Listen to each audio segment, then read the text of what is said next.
evening, everybody. Welcome to the Maximize Your Life Bible study. I am Minister Marcus, and what I do on Wednesday nights is I come on and I try to give you some life lessons from the biblical perspective. And so tonight, before we begin, I want to invite you to subscribe. That's right. There's a button wherever you may be watching on YouTube. There's a button, that red button letters that says subscribe. All you have to do is tap that. Next to it is a bell, and that will give you all of the notifications for the different things that I post for your enjoyment and for your uplifting, your encouragement, and inspiration. So, with that, that is a very easy way that you can stay connected to the ministry. You don't have to do anything except tap the subscribe button. All right. And so tonight we are in Second Samuel. As you know, we have been going through the entire Bible, going through every book per month. Last month we were in First Samuel. Tonight is the first lesson in Second Samuel, and we're gonna go right to the lesson. All right. I got Big Green tonight. I encourage you to get you a Bible that you can read and understand to go along with your King James Version. But this Bible somewhat reads like a story, so I'm going to read out of the New Living Translation. We're going to Second Samuel chapter 5, verse 1 through 5. All right? And I got three things for you tonight. Here we go. Then all the tribes of Israel went to David at Hebron and told him, "We are all members of your family. For a long time, even while Saul was our king, you were the one who really led Israel.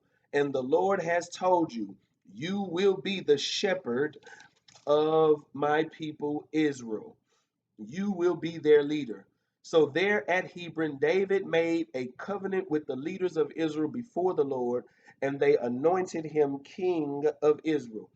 David was 30 years old when he began to reign, and he reigned 40 years in all. He had reigned over Judah from Hebron for 7 years and 6 months, and from Jerusalem, the city of David, he reigned over all Israel and Judah for 33 years. All right. And so tonight I have three things for you tonight. And as we are rolling out of First Samuel and into Second Samuel really focuses on the reign of David. He becomes king, and this is what we started. We didn't start in chapter 1, but basically Second Samuel is all about the reign of David. David has come in to being king of all of Israel. As you saw, first he was king over Judah for 7.5 years, and then after that he becomes king over all Israel. And so, as I said, the second book of Samuel is all about the reign of David. And what I want to do is I want to point out some different things that we can learn from this book. The first thing I want to point out is David and God's relationship. David and God's relationship. I like the fact that you can see David's relationship with God grow, get more personal, but at the same time, when David comes into power, his relationship with God does not change. He still consults God the same, he still relies on God the same, he still praises God the same. Everything with his relationship with God has gotten deeper and stronger. And I want to emphasize that tonight, that this is my number one.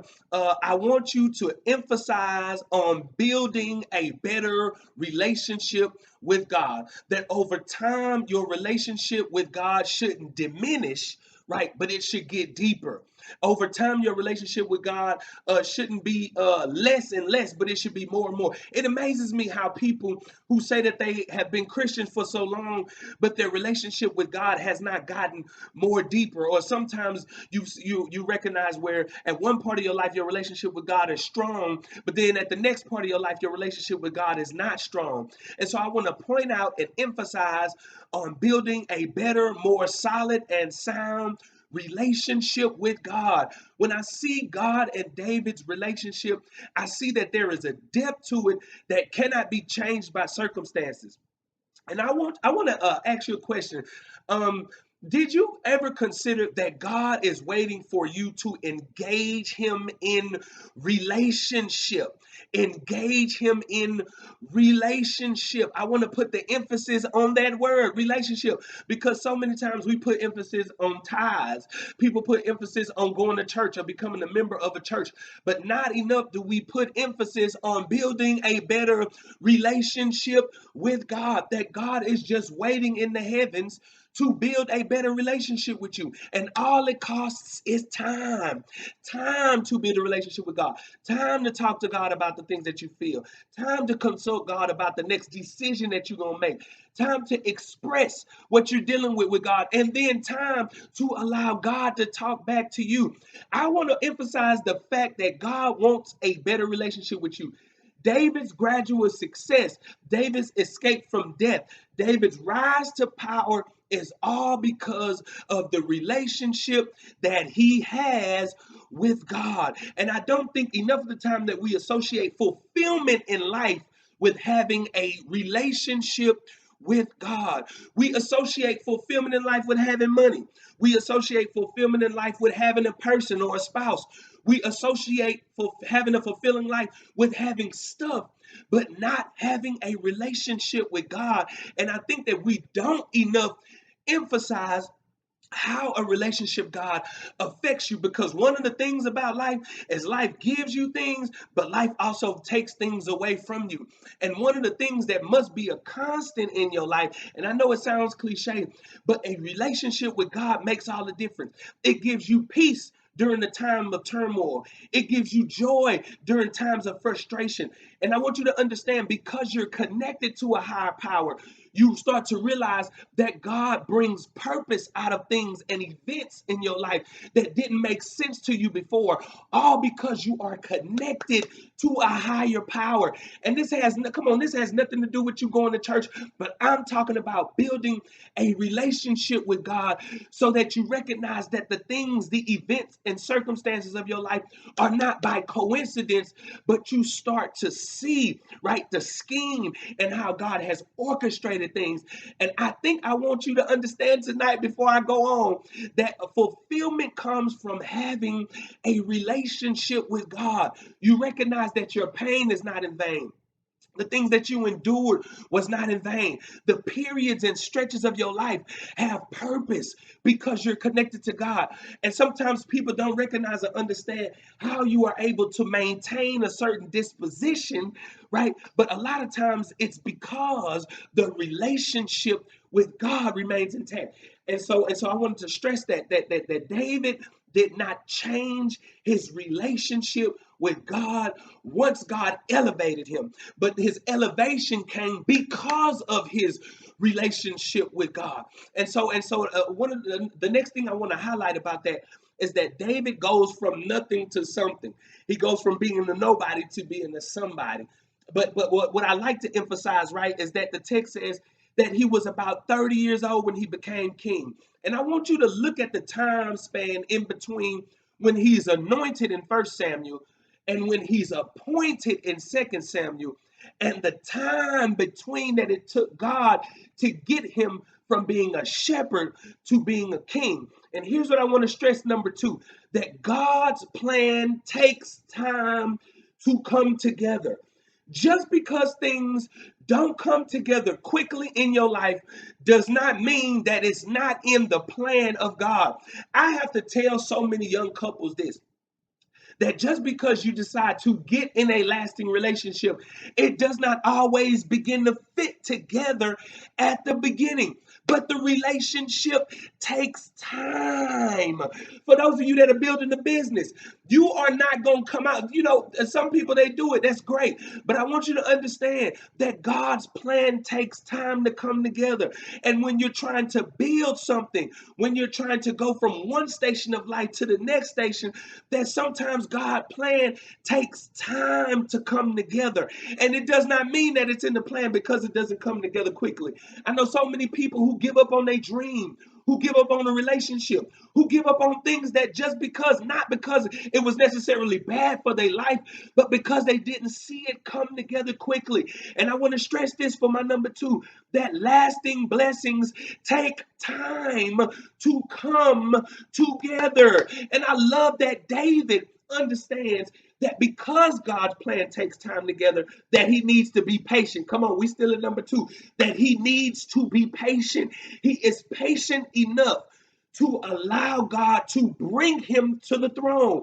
He is not impatient to the point that he forces himself to become king, but he understands that God's plan takes time to come together, so he has to be patient.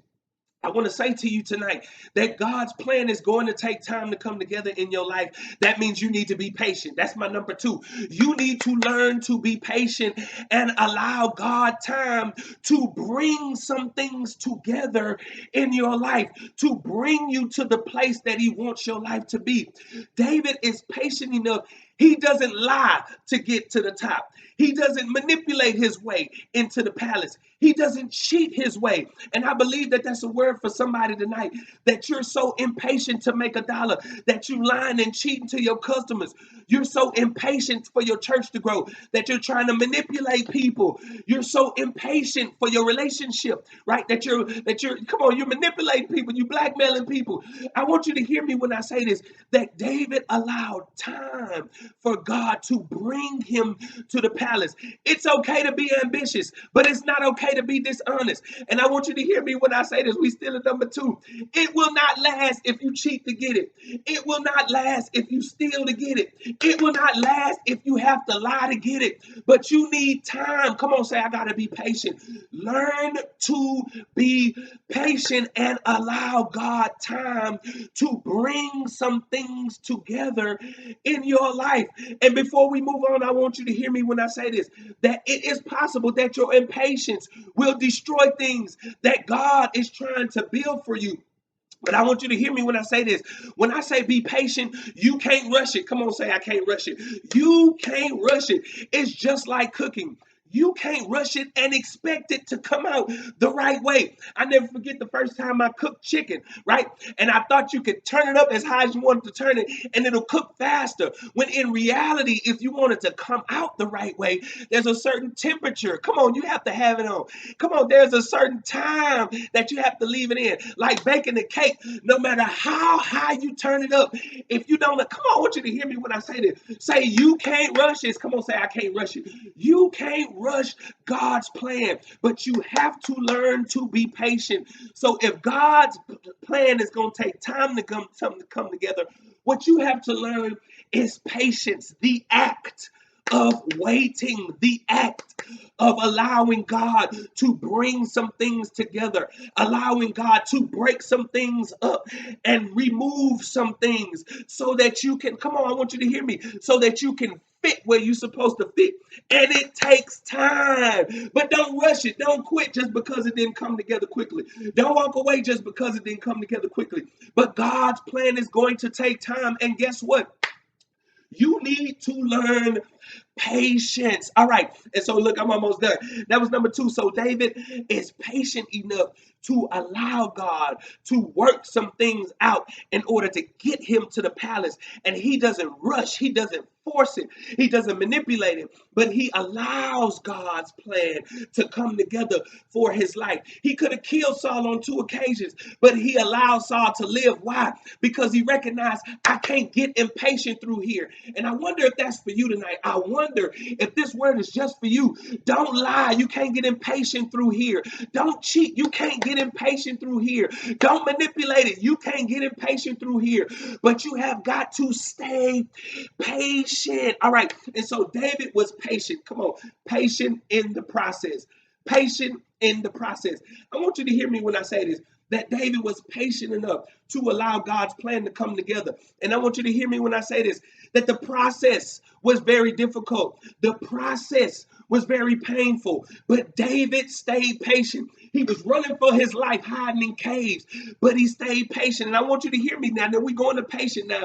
So we talked about patient being the act of waiting, but I want you to hear me when I say patience here. I'm not talking about the act of waiting anymore, but I'm talking about the attitude while waiting. Get this, that David had to go and get his family, everybody in his father's house, and move them because Saul was trying to kill him. Saul chased him so intensely that David had to go stay in Philistine country. He chased him so intently that he was constantly on the run, hiding in caves, hiding his family members so that they would not die. But I want you to hear me when I say this, that David stayed patient in the process. We're not talking about the act of waiting, but we're talking about the attitude of waiting. He didn't complain about the things he endured, but he made the best of every situation he faced until God brought him to the palace. And I want to ask you, what is your attitude like while you dealing with the adversity in your life? What is the attitude that you have while you dealing with the adversity in your life? Get this, that David never lashed out at his men while he was dealing with difficulty. He never took out his frustration on anyone undeserving while he was dealing with it. Get it, that he was hiding in caves and he was still kind to his men. He was hiding in caves, but he was still compassionate towards his men. He was hiding in caves, but he still didn't kill Saul. And I wonder tonight, if I was to ask you, while you're dealing with adversity, what is your attitude like? Are you being patient while you're enduring the process? While you're going through the things that you're going through, right? Are you showing forth patience? What is your attitude while you're dealing with adversity? Here, listen, there was a story at the end of 1 Samuel where the Amalekites came and they destroyed the city. They took all of David's wives and all his men's wives and children, and they carried them away. And the men were ready to stone him, even while he was dealing with his frustration. The story says that he encouraged himself. That means he put on a good attitude. And I wonder for you that are watching me tonight, can your attitude stay positive while you're dealing with negative situations? Can your attitude stay positive while you're dealing with adverse circumstances? Can your attitude stay positive? I'm not talking about the act of waiting, but your attitude while you're waiting. While you're waiting for God to change some things in your life. While you're waiting for God to move some things in your life. While you're waiting for God to transform some situations in your life. What is your attitude like while you're dealing with situations? Are you lashing out at people? Hear me when I say this, that your kids don't deserve an attitude because you had a bad day at work. Your husband or your wife don't deserve an attitude because you had a bad day at work. But I want you to hear me when I say that, but can you be patient until you get the better job? Can you be patient until you start making the most money? And I'm not talking about the act, I'm talking about the attitude. Is your attitude right while you dealing with things that are wrong? Can you maintain a positive attitude while dealing with negative circumstances? And that's my number 3, the attitude of patience. Do you have the right attitude while you're dealing with the things that you're dealing with? And I believe that David's story tonight gives us encouragement that I can have a right attitude while I'm dealing with difficult circumstances. I can maintain a positive disposition while I'm dealing with adverse circumstances. I can maintain my right positive attitude even while things are not going perfect in my life. And so I hope that encouraged you tonight. I want you to take a look at yourself and I want you to ask yourself, what is my attitude like while I'm dealing with the things that I'm dealing with? And so that's all I got for you tonight. Man, that was quick, but I loved it. That was a great lesson. I hope something that I said encouraged you. I hope I gave you a different perspective or something that I said resonated in your spirit tonight. But that's all I got for you. I hope that you can come back and watch next Wednesday. I come on every Wednesday night at 8:30, and I hope to see you guys next week. Don't forget to subscribe. Visit our website, www.thegodmovement.com. And I will be right back with your three things next Wednesday night. Y'all be blessed.